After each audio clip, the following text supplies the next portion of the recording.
Next-Gen Sensor, Next-Gen Imaging.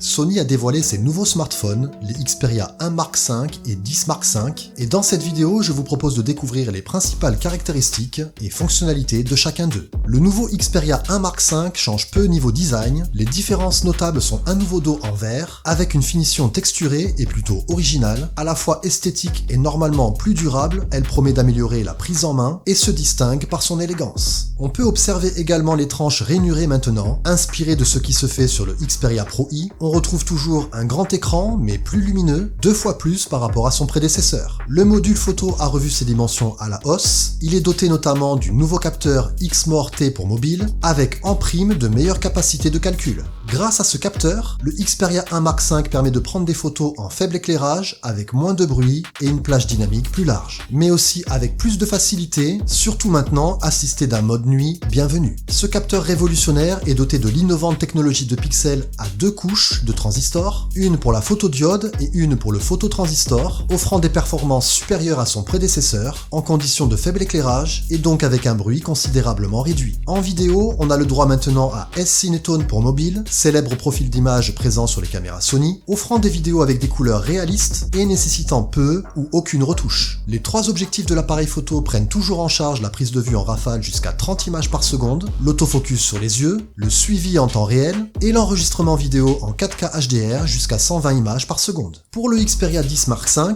pas une grande révolution, il reste un smartphone compact et léger, pesant que 159 grammes. Cependant, il est pourtant doté d'une grande batterie de 5000 mAh, assurant une autonomie étendue, mais peut-être encore limitée à mon avis par sa vitesse de rechargement. L'écran OLED est maintenant jusqu'à 50% plus lumineux que le modèle précédent, et le smartphone profite également de nouveaux haut-parleurs en stéréo pour un son plus multidimensionnel. Le son est toujours de haute qualité avec la technologie Hi-Res Audio, sans oublier l'ultime présence de la prise jack, un must sur les Xperia. L'appareil photo est toujours équipé de son triple capteur avec objectif ultra grand angle et téléobjectif. Pas de changement de ce côté-là. Les tarifs devraient normalement être revus à la baisse, mais je peux me tromper. Je vous ajouterai de toute façon tous les détails nécessaires en description ou en commentaire. Jetez-y un œil si vous voulez. Ça évolue doucement mais sûrement chez Sony. À sortir des téléphones tous les ans, je ne sais pas si l'on y gagne à impressionner la galerie. Et là, je ne parle pas que pour Sony, les marques devraient peut-être se concentrer plus longtemps sur les innovations qu'elles pourraient apporter à leurs nouveaux produits, plutôt que se faire la course, lestés par des sacs remplis de billets. Bref, sinon à part ça, ils sont bien ces nouveaux Xperia,